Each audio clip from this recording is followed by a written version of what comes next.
In a world brimming with complexity, few creatures embody harmony like the honeybee. With tireless precision, she dances from bloom to bloom, each motion guided by millennia upon millennia of instinct, each act in service to the whole.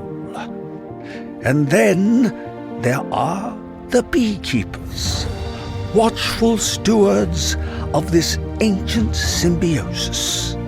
Part agri-scientist, part poet, they move along their hives with the efficiency of Moe, Larry, and Curly, tending to the bees' needs as best they can comprehend, and with the infrequency of a waterfall in the Sahara, sometimes running off, flapping and flailing like a penguin on a hot sidewalk. This is their journey.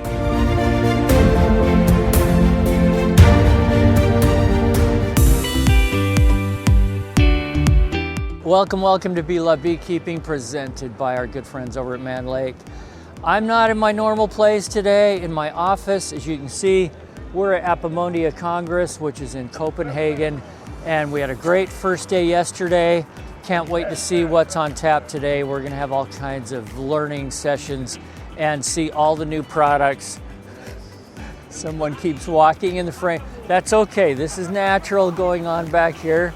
And we're not gonna try to film the whole conference for you, but just to let you know, in the coming weeks, we're gonna have people on the show that were speakers here. We're gonna be showing all kinds of new products, and it's gonna be a ton of fun. So let's go for it. Fast forward a few days, I'm back home.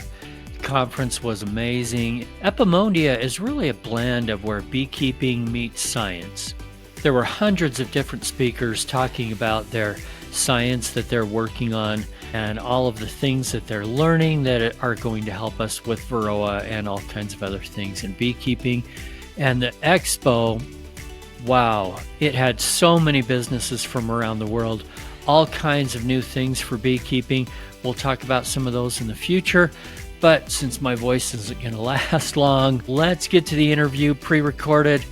Here it comes, and it's a nice feel-good story today. I'd like to welcome Elsa Gallagher to the show today. Elsa, are you in North Dakota? I'm in Missouri.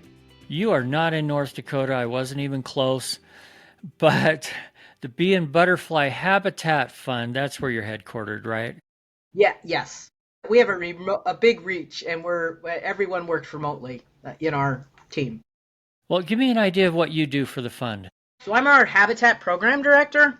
I work with landowners that we work with to put projects on the ground. So I work one-on-one with individual landowners, corporations, companies, corporate campuses, cities, parks, conservation departments, and we work to put good quality pollinator habitat on the ground at a reduced rate for those partners that we work with, the land partners that we work with. So let's start with a 30,000-foot view, and then we'll narrow down to a bunch of topics, talk more detail. But in general, why should a beekeeper or somebody that's thinking about it or someone that just loves honeybees, why should they care? Sure. Well, it's not just the honeybees and the bees these days. You know, the monarch butterfly is about to be listed as either an endangered or a threatened species through the U.S. Fish and Wildlife Service. And we've got multiple bee species that are in jeopardy and danger, not just for our food supply and for things like that, but just general biodiversity and having those species out there. To me, that's an important thing. And I think most beekeepers would agree that having great pollinator services is also a benefit that certainly the honeybee provides. And boy, there's just been so much that keeps hitting the beekeeper these days and die-offs. We want to focus on what we think is one of the bigger issues, and that is having high-quality habitat or high-quality forage for bees. So let's be more specific. What do you guys get into as far as habitat and forage? So what we do is that we develop a pollinator seed mix for say a landowner comes in, Joe Bob Smith is coming in tomorrow and he wants to work with us on developing habitat or forage in his area. So we develop a plan for him to get the site prepared, get the site ready. And if his site is between 2 acres and 25 acres in size, we provide free seed for that project. And we break the project up into 2 pieces. So if he's doing 20 acres, we give him 10 acres of a very high diversity seed mix that's native to his local area. And then the other 10 acres is planted separately to a bee mix. And that bee mix has a lot of clovers in it. It has lemon balm in it. There's a lot of different phacelia in some states is included in that bee mix. But the bee mix is really very forage rich for honeybees especially. And then the other mix is more of a diverse native mix that takes a couple more years to establish, but eventually provides a ton of diversity for that site. So let's say I have a 10-acre place and I'm growing corn or alfalfa or soybeans or something like that. And I realize the benefits of having a border of some kind of forage for pollinators. Can I get with you and say, hey, I'm not going to plant this whole 10 acres, but I want to ring everything with some good habitat? Is that something that would qualify, and how would you figure out what I need to do? It would qualify if it met our minimum of 2 acres. So we don't do projects smaller than 2 acres in size. That's just not our niche. We do projects larger than 25 acres in size, though, with more of a cost share approach where we have you pay for part of it. However, if you had an existing area and you wanted to put in, like you're talking about, like a buffer, a habitat buffer around the outside, and that's kind of how we encourage our landowners to plant anyway, is to plant our honeybee mix, our bee mix around as a border around the native mix, which is usually planted in the middle.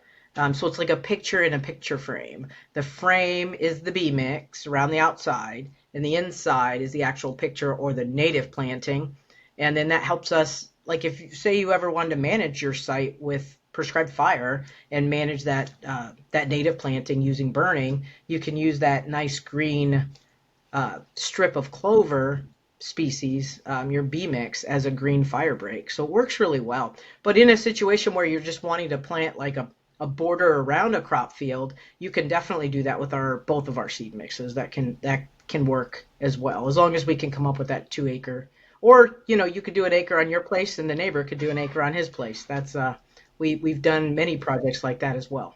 Let's say I live in more of an urban area and I want to get my city leaders to realize, hey, in some of the park strips or along the highways and along the roads, we need to have this kind of stuff planted. Do you have any guidance for me? Or do you reach out to those people for me, or how does that work? It's easier if a local person reaches out, just because they have those connections in the community. And at least with the beekeeping groups that I've worked with, come and given programs to and worked with, they all seem to ask that same question and want to be more active locally with their city. So I'll give you an example of a Quincy, Illinois project that we worked on. The beekeepers came to me. I came and gave a program about our habitat program, and no one in the room really raised their hand and said, I've got 4 acres or 2 acres to do this. But one of the guys said, I know the parks guys, and the parks guys might be interested. And so we've ended up working with their local parks group on planting 2 different projects now over the past couple of years for their pollinators. And it was all because of that beekeeping club, the Quincy beekeepers. They did a really great job of kind of communicating and trying to open a few doors for us. But we did do a few Zoom calls with the city, and I've also talked to folks at universities. There's just a lot of different opportunity, and we're happy to get on a call and try and help make something happen. But usually those kind of things do better locally. We have one project in Ohio that's became a bee city, a certified bee city, after doing our planting. And we worked with them. They worked with their FFA students, and the FFA students in the high school actually did the planting. They did the site prep, they did the planting. So any way that we can get the community more involved in the project, people have a little more buy-in and are more interested in it. And so, for example, we had local beekeeper come out and bring an observation hive when we did the planting that day, and we had the local homeschool kids do the planting. So we've done quite a few different things, and people are excited about bees. Really, it's interesting to me. I think there was a lot of really bad things about COVID. I think a few of the good things are that people got a little more interested in the homesteading movement and really trying to keep bees. And so if we can keep those people educated and they can be good beekeepers and go through a mentor program and learn how to do it right, I think it's a could be a great thing for someone to take on and make a part of their life. Okay, let's talk for a minute about just a lot of people out there that, okay, they're not on 10 or 20 acres. They live in much more of a suburb kind of place, and their house is on a quarter acre, and they have one beehive in the backyard. Or they have no beehives, but they care about the pollinators. And on their quarter acre, they've got this beautiful Kentucky bluegrass that some people call a green desert. Give us an idea. What can we do? We may not be able to get seeds from you, but that's okay. There are things that we can do. Give us some advice here. There are. So cut that mowing down. I'm not a fan of the lawn. As a wildlife biologist my entire career, I do not see much benefit in a lawn. There's bee-friendly things that you can do to lawns. You can add a lot of species to a lawn to make it a little more bee-friendly. I would be tempted to kill off a portion of the lawn and to plant something that have more pollen benefit, that would have more nectar resources for migrating insects. So for me, that's what I would do on a small site. I would go ahead and do a little planting. I think you can have good habitat and provide a resource for your pollinators that are moving through the area, even if you can't keep them there full time, in your area, because you don't have a large enough space. But you can always do something, and you'll be amazed at the way the insects start to use the area when you've got more diversity. Less pesticide use, those types of things. Just be aware of those types of things on your property, and I think if you can get some different species in there, try and get as many different types and varieties as you can, because that benefits more species. There's new research out there that shows a little bit, and I could talk to you a little bit about that, Eric. But I saw a really great talk just recently at the Minnesota Honey Producers Association meeting from Lewis Bartlett down at UGA. And he talked at length about how even if the forage was better, so better quality, more protein, more carb, it was just a better quality forage, but it was a monoculture, it was one planting, that bees always do better. Even if the forage is lower quality, they always do better if there's more diversity. So they showed that if there's a lot more diversity and there's in the pollen, and they're bringing in food from lots of different plants, that they always do better than they do on a strict monoculture diet of just one species. And I thought that was really interesting. And he spoke right before I did, so it worked really well when I was talking about trying to get people to plant more diverse species and to get, our seed mixes are a minimum. The native mix is a minimum of 40 native species. Our Missouri mix is 69 native species. Yeah, that just makes sense. Not only for honeybees, but honeybees are sharing their area with other native pollinators. The state that I live in, we have 2,000 native bee species, for example. And if you want, I'll name them all alphabetically in just a minute. But kidding. But we see so many of them around here. For example, I've mentioned on this podcast before, one of my favorite things in our yard, and I'm planting more of them because the pollinators like it so much, is a pussy willow tree. And it doesn't just attract honeybees. It's the first thing that they're attracted to in the spring. But I go out there and there are, I don't even know how many different species of native bees and bumblebees and butterflies. And it's just really cool to see. And one doesn't exclude the others. I know there have been some articles recently about honeybees, well, just taking all that forage and then the native bees are dying off. I don't know. Where I am, I see them all working together and having fun together and singing Kumbaya together. And maybe I'm naive, but I see a lot of synergy between all of them. Some of the things that we've planted here specifically for honeybees this particular summer were covered with bumblebees. Cool. Okay. At the Bee and Butterfly Fund, Eric, we really do believe that a high tide floats all the ships. You put in a lot of different habitat, you put in a lot of diversity, you are going to help a lot of different species. And I do know, and I can't even quote it for you because I think it was just in a recent meeting. We work with a group called Farmers for Monarchs, and they were just talking about some recent research that was showing that there isn't as much truth to the old wives' tale that honeybees are using up all the resources for and we should worry more about native bees. You know what? I am happy with that somebody's worried about a bee. If they get started with honeybees and then they become more interested in other pollinators, that's great. If they get started with honeybees and they're very interested in honeybees and they become a quality beekeeper that takes good care of their hives and provides a resource out there, that's great too. If you're a beekeeper like me, we're getting into that favorite time of year, honey harvest. But it can be a lot of work. That's where Mann Lake comes in. They have everything you need to make the job easier, cleaner, and more efficient. Removal aids, refractometers, uncapping tools, extractors, tanks, wax melters, even the jars and labels. Plus, they have free shipping on glass containers.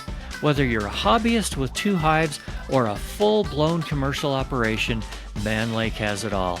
And don't forget your discount code, MLBLOVE10. It's in the show notes for $10 off your first $100 purchase. Yeah, absolutely. We believe that if you put that habitat out there, they're going to come in, and a lot of different species are going to be using it as well. Let's get back to this quarter-acre example for a second, because I want people to not be afraid of this. We used to live in a neighborhood where it was almost a competition whose grass looked the best and the most perfect. And I had neighbors that would mow in diagonal directions and try to make it look like a baseball field and perfect edging and all that kind of stuff. And if you didn't do that, you were almost looked down upon in the neighborhood.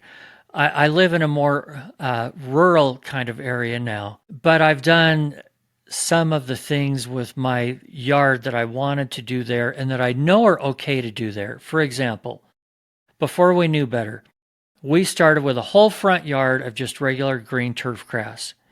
The last few years, I've been overseeding with clover. I didn't have to rip out or kill all of the grass, which some people do to plant clover. I just overseeded with clover, or here's a bare spot, I'm going to put some clover seed down and that kind of thing. And I would say if you were to look really closely now at the grass, you would see grass and clover roughly 50-50. It's a beautiful lush lawn. From the driveway, it just looks green. That's what people care about. And the other thing that is great about that here and in some other places is it uses a lot less water. I just want people to not be afraid of it. If you live in one of those picture-perfect neighborhoods, be the rebel, plant some clover or something, and it still is going to look beautiful. I'm with you, Eric, because I don't believe that you don't have to go out there and plant a native 5-foot-tall grass with sunflower plantings to provide a benefit. You can go in and put some of these smaller, shorter growing things into your lawn. The Bee Lawn program in Minnesota is really active. The Minnesota Bee Lab works with them, and they just do a great job of trying to get people to add something to that grass mix. And I think you're exactly right.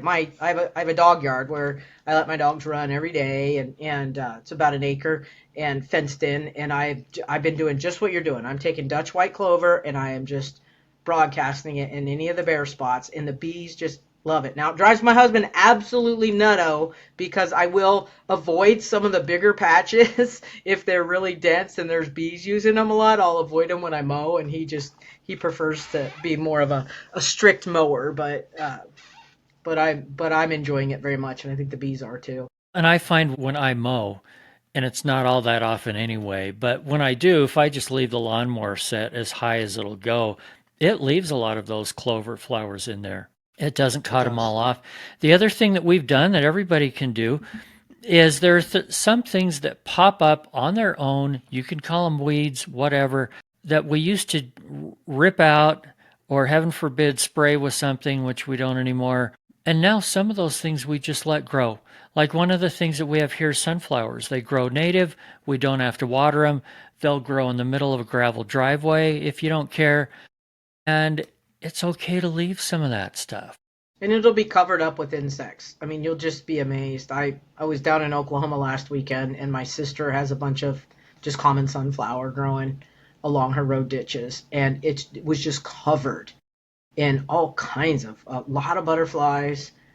There was a lot of bees in there. It was just amazing to me how much diversity there is when you leave a little bit of something for them. You don't have to do these larger projects. As long as you do a little bit of something, you can make it, make a benefit to the pollinators. And you had mentioned monarchs a few minutes ago. We used to kill milkweed because it was a weed. My wife is now trying to find some to plant. Tell us about milkweed and monarchs. Well, one, I'll tell you about where she can get it to plant, because Monarch Watch is the name of the organization out of Kansas. They do a really great job of providing milkweed plugs, small milkweeds.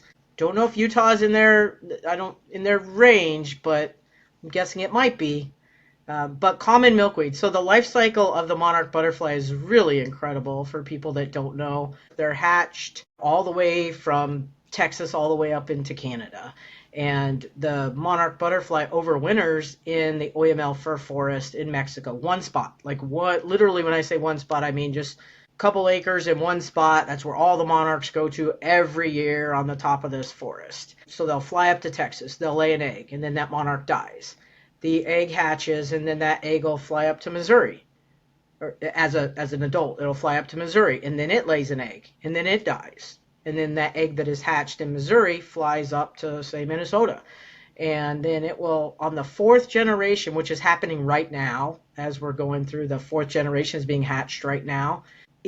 That fourth generation will head all the way back to that Oyamel fir forest in Mexico, which, I mean, to me, that's a migration incredible story that this species has adapted, that it's never seen the Oyamel fir forest. It's 4 generations removed from anybody that ever has. And then all these generations are built just to lay eggs and let them move forward, and then they die. So it's just an incredible story. And the number one food source for monarch caterpillars is common milkweed, which is the one that you said, Eric, is every farmer had their kids out there cutting milkweed plants for years and years and years. We didn't understand the importance of that milkweed to the monarch butterfly, and it's mostly common milkweed. There's a lot of other prettier ones you can plant, but common milkweed is probably 90% or more of the monarch caterpillars are raised on a common milkweed plant. I was mowing earlier, and I just went around 2 little baby.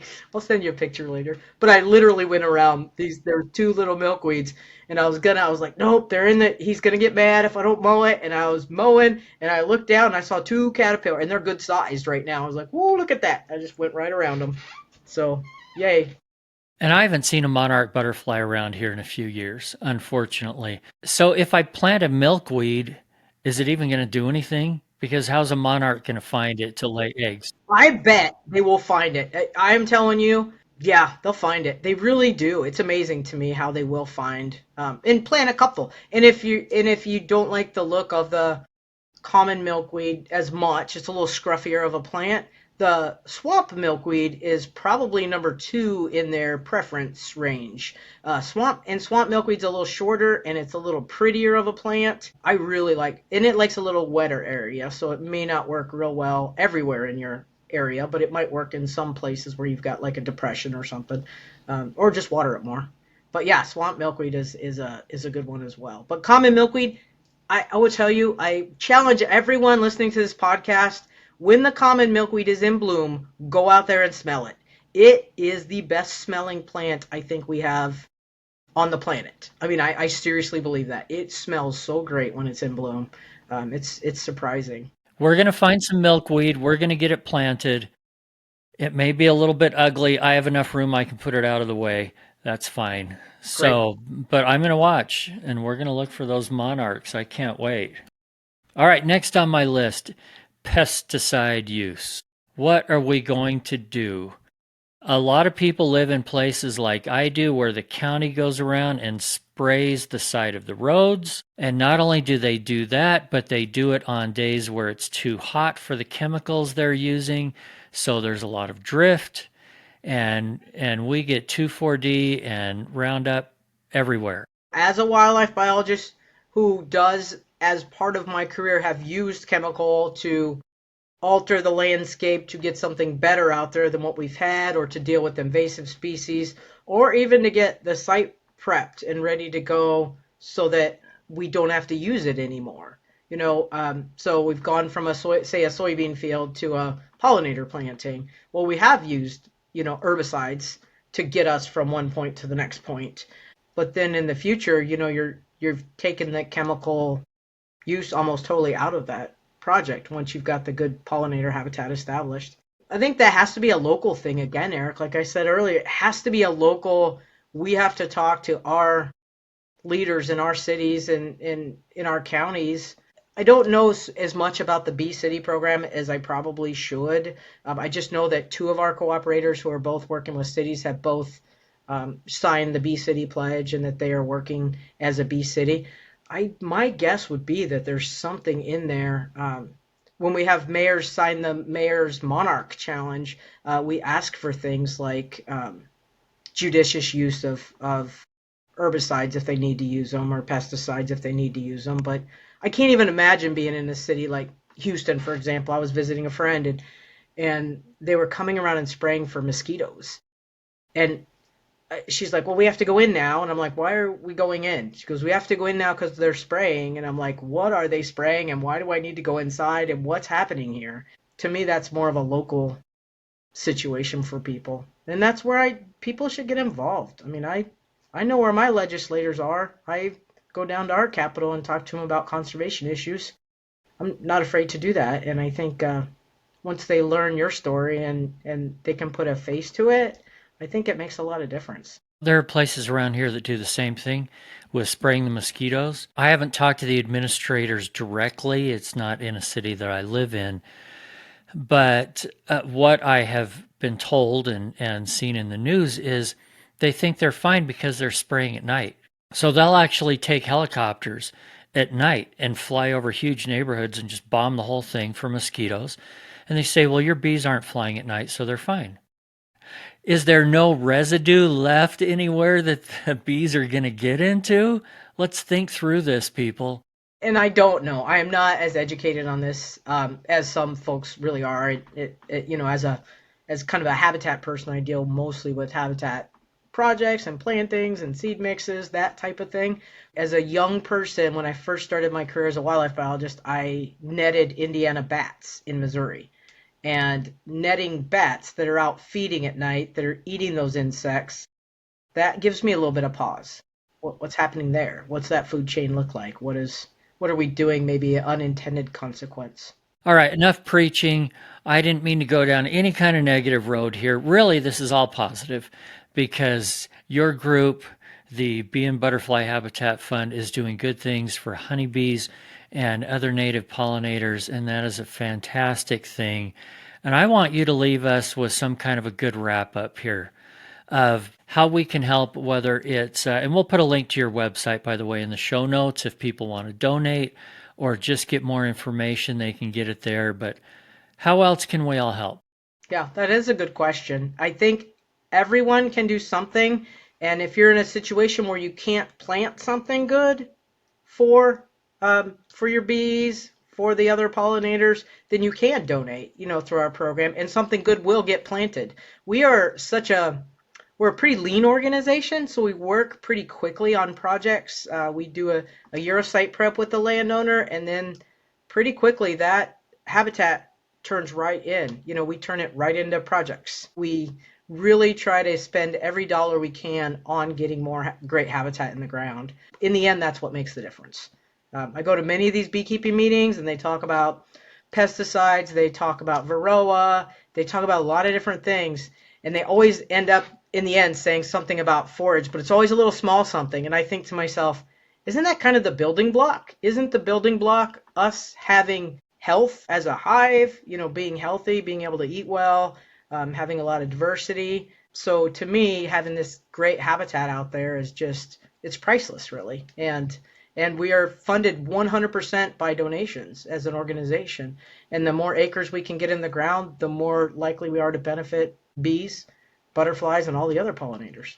I totally agree with all that. And I think part of our problem is things like varroa, we feel like we can do something about. Okay, I can measure it, I can treat it, I can measure it again, I can see what we've done. But my bees are flying for a couple of miles maybe to forage. I admit it feels out of our control because the bees are going everywhere, and I can't control my neighbor a half a mile from here that's planting that Roundup Ready alfalfa. And the reason he does it is so he can bomb it with glyphosate all the time. Okay? I can't do anything about that. I've talked to these neighbors. We try to remain friends, and there's only so much I can do. And maybe that's why it gets ignored, because we feel like we can't do anything. But you're at least a place where we can do something, and we can get some direction, or we can make a little donation or something that helps. And Eric, we do have a great resource on our website. Our website just got revamped, so I would love for everybody to come in and take a look at it, give us some feedback. But we have a habitat establishment guide for establishing habitat. There's lots of different ways people can do it. They can do it with herbicide, without herbicide. There's all different options for getting your site prepared and getting it ready to go. But overall, it's a pretty good guide, pretty comprehensive guide for people to get habitat established.